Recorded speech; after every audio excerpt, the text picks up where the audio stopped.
சிறுதுளி பெருவெள்ளம் மழைநீரை சேமிப்போம். ஹாய் ஃப்ரெண்ட்ஸ், எல்லாருக்கும் வணக்கம். நாம் இன்றைக்கி சமையலில் சிலேபி மீன் சீக்கிரமாக 5 நிமிஷத்தில் எப்படி குழம்பு செய்கிறதுங்கிறத பார்க்கலாம். நான் 1/2 கிலோ சிலேபி மீன் எடுத்திருக்கேன். அதுக்கு தேவையான பொருள் என்னென்னு பார்த்தீங்கன்னா, வெங்காயம் 20 சின்ன வெங்காயம், புளி எலுமிச்சம்பழம் அளவுக்கு ஒரு புளி, ஒரு தக்காளி, பூண்டு 5-6 பல், ஒரு சின்ன துண்டு இஞ்சி, பச்சை மிளகா, கறிவேப்பிலை. இஞ்சி, பூண்டு, பச்சை மிளகா, வெங்காயம் இதெல்லாம் நாம் கல்லில் நல்லா சதைச்சி வச்சுக்கலாம். இப்போது இஞ்சி பூண்டு சதைச்சி வச்சுருக்கேன், எடுத்துக்கிறேன். இதுக்கப்புறமா வெங்காயம் எல்லாத்தையும் கல்லில் நல்லா உரலில் போட்டு நாம் இடித்து நல்லா சதைச்சி எடுத்து வச்சுக்கலாம். இல்லை கட் பண்ணி போடுறதா இருந்தால் கூட நீங்கள் கட் பண்ணி போட்டுக்கோங்க. ஆனால் இந்த மாதிரி ஒரு தடவை செஞ்சு பாருங்கள், கண்டிப்பாக எல்லாருக்கும் பிடிக்கும். எல்லா வெங்காயமும் அந்த மாதிரி நல்லா சதைச்சி எடுத்தாச்சு. இப்போது நம்ம மண்சட்டி அடுப்பில் வச்சுருக்கேன், சூடாகட்டும். இப்போ எல்லாம் பாருங்கள், தக்காளியெல்லாம் கட் பண்ணி வச்சுருக்கேன், இஞ்சி பூண்டு வெங்காயம் எல்லாம் சதைச்சி ரெடி பண்ணி வச்சுருக்கேன். அதில் சட்டி சூடாகி எண்ணெய் சூடாயிருச்சு. அதில் கடுகு 1/2 டீஸ்பூனும் வெந்தயம் 1/4 டீஸ்பூன் போட்டு தாளிச்சிருக்கேன். அதில் இஞ்சி பூண்டு பச்சை மிளகா சின்ன வெங்காயம் இதெல்லாம் போட்டு நல்லா பச்சை வாசனை போகிறது அளவுக்கு நாம் வதக்கி விட்டுக்கலாம். உங்களுக்கு இந்த சமையல் பிடிச்சிருந்தா கிப்பி கேரளா சமையல் லைக் பண்ணுங்கள், ஷேர் பண்ணுங்கள், சப்ஸ்கிரைப் பண்ணுங்கள்.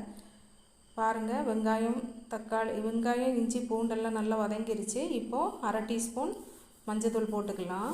போட்டு அதை நல்லா பெரட்டி விட்டுட்டு கறிவேப்பிலை போட்டுக்கலாம்.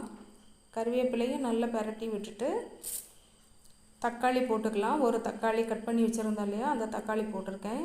தக்காளி நல்லா வேகிற அளவுக்கு நல்லா பெரட்டி விட்டு வதக்கி விட்டுக்கலாம். நல்லா வேகட்டும். அந்த டைமில் கொஞ்சமாக குழம்புக்கு உப்பு போட்டுக்கலாம். உப்பு போட்டு அதையும் நல்லா பெரட்டி மூடி வச்சிடலாம். நல்லா வேகட்டும். வெந்ததுக்கப்புறமா நம்ம அடுத்து மசாலா சேர்த்துக்கலாம். பாருங்கள், வெங்காயம் இஞ்சி பூண்டெல்லாம் நல்லா வதங்கி எண்ணெய் தெளிஞ்சு வந்துருச்சு. இந்த டைமில் நாம் மல்லிப்பொடி 2 டேபிள் ஸ்பூன் நான் போட்டுக்கிறேன்.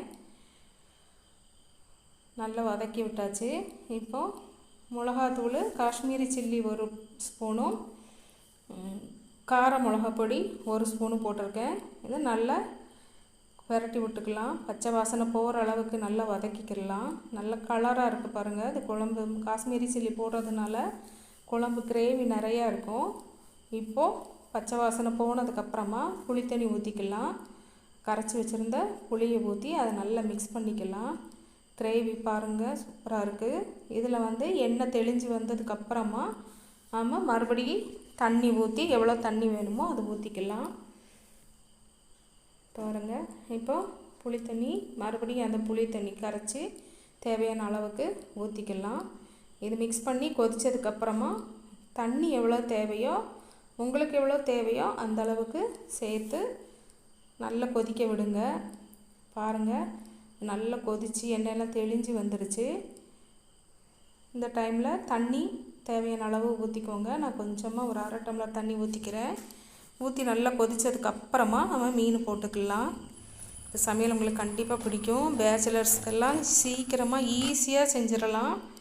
இதுக்கு எல்லா மசாலாலாம் தேங்காய்லாம் அரைக்க தேவையில்லை, சிம்பிளாக செய்கிறது தான். எல்லாம் ரெடி பண்ணி வச்சிட்டோன்னா 5 நிமிஷம்தான். மசாலா கொதித்ததுக்கப்புறமா மிளகுத்தூள் 1/2 டீஸ்பூன் சேர்த்துக்கிறேன். அதையும் சேர்த்து நல்லா பரட்டி விட்டுட்டு மசாலா நல்லா கொதிக்கட்டும். கொதித்ததுக்கப்புறமா நம்ம மீன் போட்டுக்கலாம். இந்த மாதிரி செஞ்சு பாருங்கள், நல்ல டேஸ்ட்டாக இருக்குங்க. மீன் குழம்பு சூப்பராக இருக்கும். தேங்காயெலாம் அரைக்க தேவையில்லை. இது சிம்பிளாக வைக்கிறது தான். 5 நிமிஷத்தில் வச்சு முடிச்சிடலாம். பாருங்கள், இதில் குடம்புளி சேர்க்குறவங்க குடம்புளி சேர்த்துக்கோங்க. நம்ம சாதாரண புளி சேர்க்குறவங்க சாதாரண புளி சேர்த்துக்கோங்க. நான் நம்ம சாதாரண புளி தான் சேர்த்துருக்கேன். மீன் எல்லாம் நல்லா வெந்து கொதித்து எண்ணெய் தெளிஞ்சு வந்திருக்கு பாருங்கள். எல்லாம் ரெட் கலரில் இருக்குது. இந்த டைமில் நம்ம கறிவேப்பிலை போட்டுட்டு கொஞ்சமாக 1 டீஸ்பூன் மேலே பச்சை தேங்காய் ஊற்றிக்கலாம்.